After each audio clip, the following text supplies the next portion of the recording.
Oof. This thing is real annoying.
I'm going to go ahead and talk about the immune system today, which is an excellent and timely topic. There are two aspects of the immune system. One is innate immunity, which essentially means your body reacts to something that comes into it. It knows it doesn't belong there, but it doesn't know anything specific about what it is and just does its absolute best to find it. And then specific immunity, which is where your body is able to make something to attack a very specific type of invader. Both of these work in some very similar ways, so let's discuss the similarities between them. Both of them rely upon the idea that your immune system knows things don't belong. So if you have some kind of bug entering your immune system, what it has on it are little receptors that point it out as foreign. And those receptors are antigens. So an antigen is the little thing on the outside of the cell that says, hey, I don't belong here. Or at least it says what it is. And that's what tells your body it doesn't belong here. It's like, hey, these antigens don't belong here in my body. And that sets off an entire process of cells going after it that decide it shouldn't be there. All right, so we're going to start specifically with innate immunity, which is the first thing that happens when something new enters the body. So let's say some funny little thing decided to enter your body. Maybe it's a virus, like, for example, a flu virus. So the flu virus comes in and it has around it the antigens that tell the body that it doesn't belong. So that's our flu virus. Well, what happens next?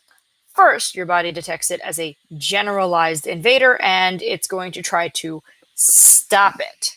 Fortunately, your body has a lot of barriers that can pretty much help to stop different things. So, barriers are the first way your body tries to stop stuff. Your skin is your biggest and most major barrier as long as it is not broken in any way. So skin keeps most stuff out of your body. However, we do need to let things in and out. So we've got a whole bunch of other openings other than just the skin. So let's start with the openings that you can see when people are fully clothed. They include the mouth, eyes, nose, and ears. So those are all important openings. So those are the barriers. And how do they help to keep things out? Well, your mouth obviously opens and shuts, but it also has in it mucous membranes where things can get stuck, and it has saliva that is actually somewhat antiviral, antimicrobial, a little bit, so it can help to kill things. Your eyes have tears, which help try to push things out and keep things from getting in. Your nose has mucus and mucous membranes. It also has little nose hairs, sometimes more than little, which can help catch things and keep them out. And your ears have earwax, which is a key component of catching and trying to stop things from getting in. I know, for instance, when I'm catching a cold, my ears start to get plugged up because my earwax is doing its job. There are other openings in areas that you cannot see while people are clothed. These include the anus, the opening to the digestive system and the intestines, the urethra, the opening to the urinary system, and in women, the vagina, which is a third one. Men only have 2, women have 3. Both the anus and the urethra, and actually the vagina as well, have mucous membranes, which also catch things and keep stuff from getting in. The vagina also has an extra system in which there are certain bacteria that grow around it. Many of them are similar to lactobacillus, and they produce acid. Acid helps to kill stuff and therefore keeping things, specifically fungi, out of the vagina. Lactobacillus, by the way, might be familiar to you if you look at the back of your yogurts, because it's the same bug that eats the sugar in yogurt and makes a little bit of acid, which turns the milk into yogurt, and the same one that is living in the vagina, which, by the way, when you are on an antibiotic and you want to improve your vaginal health, eat yogurt.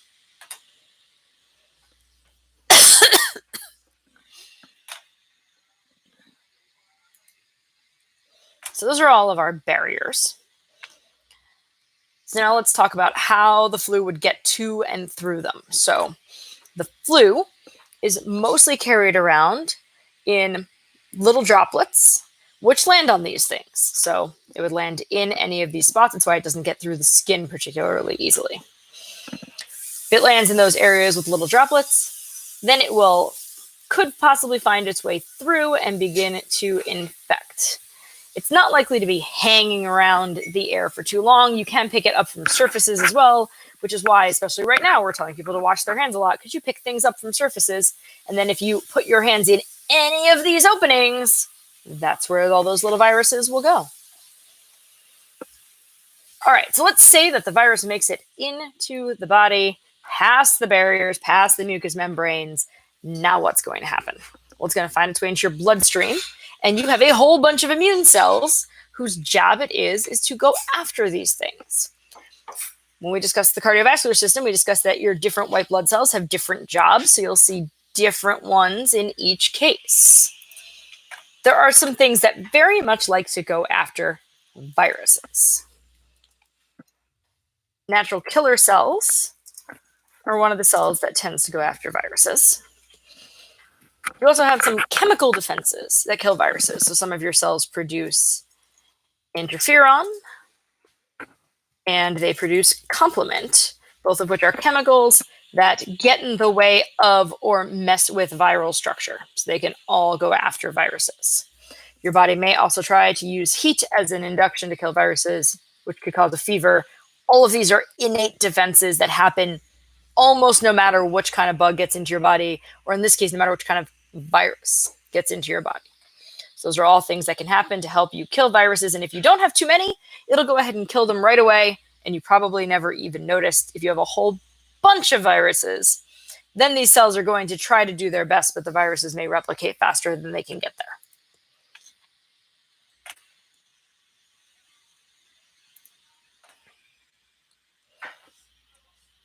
All right, so now we're going to switch gears from a virus to a bacteria. And in this case, the bacteria I want to think about would be something like Salmonella. So Salmonella is a bacteria that is pretty commonly found in chicken products, raw chicken products, and maybe some other things. And in this case, to get this kind of bug, you can't just touch it. It can't just land on your mucous membranes. It has to actually find its way to a place where it can grow and infect, because it is a bacteria. And it's going to grow and infect in your digestive system, which means you absolutely have to ingest the bug before you can get it. It can still move on hands to your mouth and then you could swallow it, but it's probably not going to get into your eyes and ears and nose and things like that. Now, if your body detects something that's foreign in this area quickly, it will try to expel it. Which is why you typically know you got some kind of food poisoning if the first thing that happens is your stomach attempts to reject it by way of vomiting. So, expelling is an acceptable way for your immune system to remove things. It can do it through vomit, and if it makes it all the way into the intestines and then it starts to replicate, another known method of expelling would be diarrhea, spit out everything in the intestines. The same thing is true for things that happen in the urinary system. So urination, or frequent urination, is a common thing if you have some kind of bug invading the urinary system, which is why when you have a urinary tract infection, you feel like you got to pee all the time because your body is constantly trying to expel the bug. So those are some other ways your immune system says, hey, get rid of this thing. And that's why a lot of these come along with various different kinds of illnesses, and it's sometimes hard to tell which ones are which, because anything that doesn't belong, your body says, nope, nope, get that out of there. It tends to do so using various white blood cells. So let's have a little bacteria. So here's my little Salmonella. Salmonella has lots of little Cilia and flagella on it. So that's how you know it's a little bacteria. And your body will send white blood cells against it. And in this case, the white blood cell that prefers to eat bacteria, you might remember from the previous cardiovascular stuff, is called a neutrophil. And so this is, for example, a great big squishy neutrophil. They're kind of big squishy cells that move around. And the neutrophil is going to want to eat the little bacteria. In general, any cell that wants to eat another cell is also called a phagocyte. Phage meaning eat, cyte meaning cell. And the process of eating that cell is phagocytosis. So this neutrophil is going to use phagocytosis. Things that it does is it detects the antigens on the outside edge of the bacteria and it comes towards it. The cell membrane of the neutrophil is going to try to go all the way around and grab this little cell. So the next step will be, and I'm going to erase this neutrophil and then draw it again so you can see it, would be for the neutrophil to wrap itself around the bacteria and try to pull it in. And then as it keeps doing that, it will eventually pick up that little bacteria completely and have it entirely engulfed inside of a vesicle. So the first thing it does is it picks it up in a vesicle. And if you recall, picking up something in a vesicle is called endocytosis. So now the bacteria is inside the vesicle. And the next thing that it's going to do is it wants to destroy it.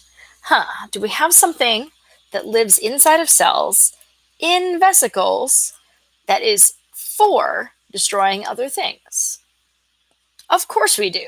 We have lysosomes with their lysozyme and their digestive enzymes. And so the lysosome is going to go over to this cell, and it is going to try to spit its digestive enzymes into here to break down the bacteria.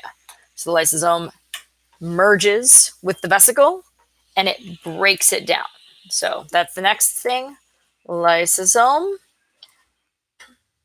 adds digestive enzymes, and then the bacteria is broken down. All right, so now I need to move some things again. So now instead of having a bacteria inside of this cell. What we have instead is a vesicle containing the remains in small pieces of said bacteria and no more living bacteria, which is good. But we still don't want all of that stuff. So the last thing that has to happen is that that little vesicle is going to go to the edge of the cell and it's going to spit out the remaining materials. So let me redraw our neutrophil. Only this time, the little vesicle is at the edge and it is spitting out all the little pieces and letting them go. Hey, do we have a word for when things are spit out and released from a vesicle? We do. It is exocytosis, which is the last step of phagocytosis. So phagocytosis starts with endocytosis, picks the bacteria up in a vesicle, destroys it with enzymes from the lysosome, and then releases all the leftover pieces with exocytosis. And that is how your white blood cells kill the various things in your body.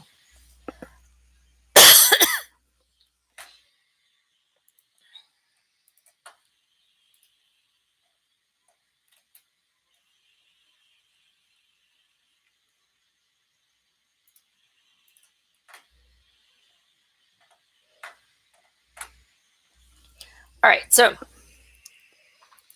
going back to some more things that happen with the immune system and innate immunity is that your body responds to pretty much everything that doesn't belong with the same generalized reaction. So what would you do if there was something wrong in the body? Well, if I found something wrong, I might want to send a whole bunch of useful stuff to that area, which is what you do. And how do we send stuff around the body? We do it through circulation. So we're going to increase circulation to wherever the parts of the body that are being infected are. The process of doing that is vasodilation, meaning we increase the size and the rate of the blood vessels in that area. Vasodilation causes the process called inflammation, which you are probably at least somewhat familiar with. Now think about what happens if you send a bunch of blood to an area. Well, first of all, if you're sending a whole bunch of fluid to one spot, that area is probably going to get swollen. If you're sending a whole bunch of blood, it's probably going to get warm, so it increases heat. It's probably going to get red. And if you're pushing against all the different things and encountering a lot of cell damage as we try to fix things, it's going to produce pain. So swelling, heat, redness, and pain are all of the major signs of inflammation. And if you want to try to remember those, a few semesters ago, a student of mine pointed out that those letters are redness, heat, pain, swelling, RHPS, or Rocky Horror Picture Show. So if you want to remember inflammation by doing the time warp, that is totally allowed. All right, and all of that, again, is caused by bringing blood to the area. So the whole point of inflammation is to help. You want to bring immune cells to wherever the problem is. But then, because you're bringing all the immune cells, you're bringing a whole bunch of extra blood, you're bringing all these things that causes the swelling, heat, redness, and pain. So inflammation is actually a body response. It's produced because of something that doesn't belong there, but it is your body's response to it. And so most of the symptoms that come along with various types of pathogens are actually your body's response to these things. Sometimes your body responds to other stuff this way. So for instance, if you get a splinter, it is an object that still doesn't belong in your body calls it a foreign invader. Or if, for instance, some pollen gets into your body, sometimes your body will think that's a foreign invader. So how does it actually know what to do with that when it's foreign and to bring something along? Well, that's because of these fancy things called mast cells. Mast cells are stationed throughout the body, and it is pretty much their job to say, hey, who are you and do you belong? If it encounters something it doesn't belong, it produces a substance called histamine. You might be familiar with histamine. If you take antihistamines, because your body's producing histamines against every silly little thing that tries to enter you, like, for instance, pollen or dust or who knows what else. And then the histamine is what tells the body, hey, bring all the stuff here. It starts the inflammation reaction, which causes all of these things, which is why everything is so annoying when you have some kind of allergy or some kind of simple infection. All of those happen. In terms of an allergy, you're probably familiar with this. Things swell up, they get warm, they can hurt. You can get welts if it's on the outside. It can cause, and sometimes it even causes itching with some of these things. In terms of something like a cold, you can also find all of these. So colds are caused by rhinoviruses in most cases. And a rhinovirus is so named because rhino, for nose, this virus likes to live in the cells in your nose or upper respiratory system. All right, so the virus gets into your system. It wants to replicate in the cells inside your nose and your throat in some of those upper areas. So it starts to do that. The mast cells discover it and they say, oh no, and produce histamine, which brings inflammation. So all the stuff in that area starts to inflame, which brings the very, the symptoms that you're used to. For example, a sore throat, your throat swells up and becomes inflamed. Also a stuffy nose, because the stuffy nose is actually caused by the inflammation of the little blood vessels inside of your nose. So that's an important thing. Your body then also will overproduce mucus to try to flush the thing out with its barriers. So you end up with a lot of mucus and these large blood vessels in your nose, and it makes your nose feel like it's really full of stuff. It's really not that full of stuff. It's mostly just the swelling of the blood vessels. Your throat can get very sore with the swelling as well and can also get mucus in it. And then, and this is actually my favorite symptom of a common cold, all that mucus needs somewhere to go. So the mucus starts to slip down your throat. When it slips down your throat, it can be very irritating, especially if your throat has been swollen and has some damaged cells in it. So what happens is it irritates your throat and you cough. Interestingly enough, you don't usually cough that much at the beginning of a cold because your body is still ramping up all of this production while it's trying to kill the bug. But your body is pretty well known for overdoing things with its immune system. And so therefore, even when the rhinovirus is dead or in very, very small amounts, it will keep on producing extra mucus just to make sure and keep on dumping it down your throat, which will keep on being irritated, which will cause you to keep coughing. For most cold viruses, usually by the time people are coughing, they're not transmitting the virus anymore. That's not true of every virus, obviously, but for most rhinoviruses, it is, because at that point, your body's immune system has already done its job and the little bugger is mostly gone. So what do I do when I get a cold? I try to stop the whole reaction because I know that the cold virus isn't going to injure my cells too badly, and my body's pretty good at fighting it.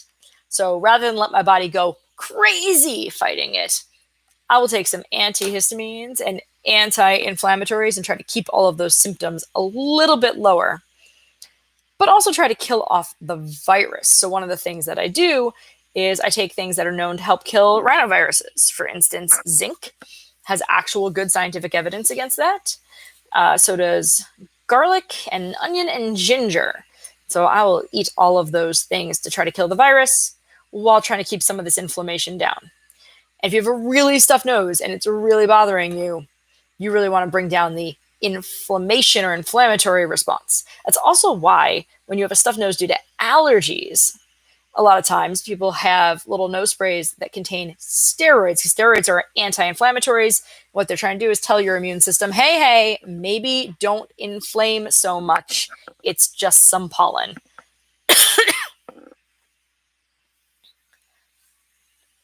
And the steroids will tell the body to chill out, or at least to vasoconstrict, which will bring down the inflammation and make it so that you can breathe again. Now, obviously, all of this depends on where the viruses are interacting. So some other viruses interact in different places. Flu viruses do get into the respiratory system a little bit, but it's not necessarily their favorite place. They like to get into the bloodstream as well and kind of go throughout and start affecting you, which is why you get full body responses like fevers and aches and pains. And our fancy new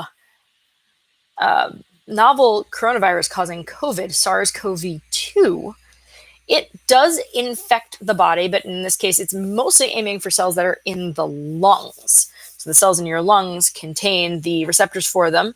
And then the same kind of immune system inflammation reaction happens, and the lung cells get swollen. They can get destroyed because you want to kill cells that have virus in them. And all those little immune cells are around there trying to kill things. And they throw lots of holes into those spots in your lungs, and your lungs are really skinny. They don't have a lot of cells, and so they can start to leak fluid, which is how people end up with pneumonia. So a lot of that is still the immune system response, but you're always balancing an immune system response. You want your immune system to do its job, which is to kill the virus, but you want it to not go overboard and try to kill you at the same time. So when you're fighting a virus, you are playing a game of who's faster and better at the job. In some cases, the viruses can replicate in the cells faster than the immune system can kill them. In some cases, the immune system ramps up so fast that it's killing the virus, but it also takes out a lot of your cells. That sometimes happens with a fever. The goal is to create a high enough temperature to kill a virus, but not so high that it kills human cells. So 101, 102 degrees, you're probably taking down the virus. If you can stand it, you should stick with it. But once you start getting to 103 and 104, then you're probably doing damage to your cells, and you're going to start being in trouble if you keep that up. So those are all things to consider when talking about the immune system. So I'm going to talk about just one more aspect of immunity that comes with a very specific thing. And in this case, it would be fungi. And I'm going to specify Candida. So let me remove this stuff and talk about yeast infections. Yeast infections are caused by a fungi called Candida. And Candida is kind of an interesting little bug. And actually, there's a bunch of infections that work this way because you can actually find it on surfaces. And not just any surfaces, sometimes on your skin. Candida on the skin is not that big a deal. It's there in pretty small amounts, and it probably is always living there. And in fact, you can find yeasts in the air all around you. That's how people make sourdough breads. They collect the yeast in the air into the flour.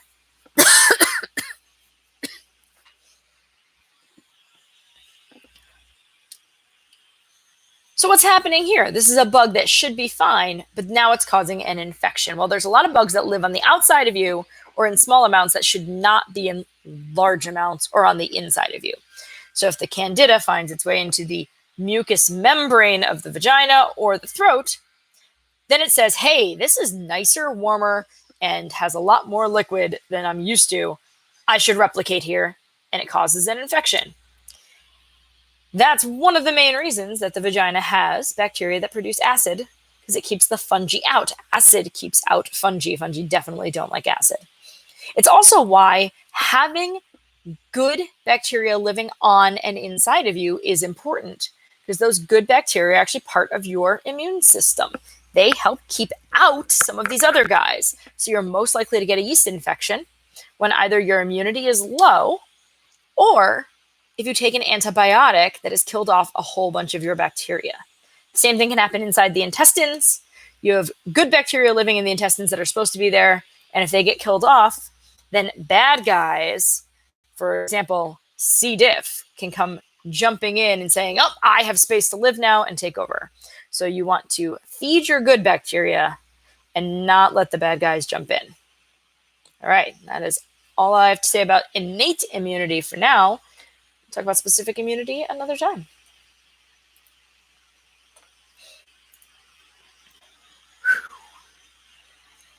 Lots of immune system stuff. I need to check on something on Zoom. So stop that. Stop that.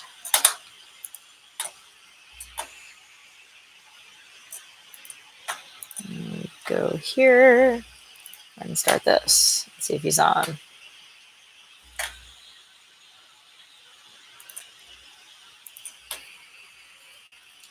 All right, bye, folks.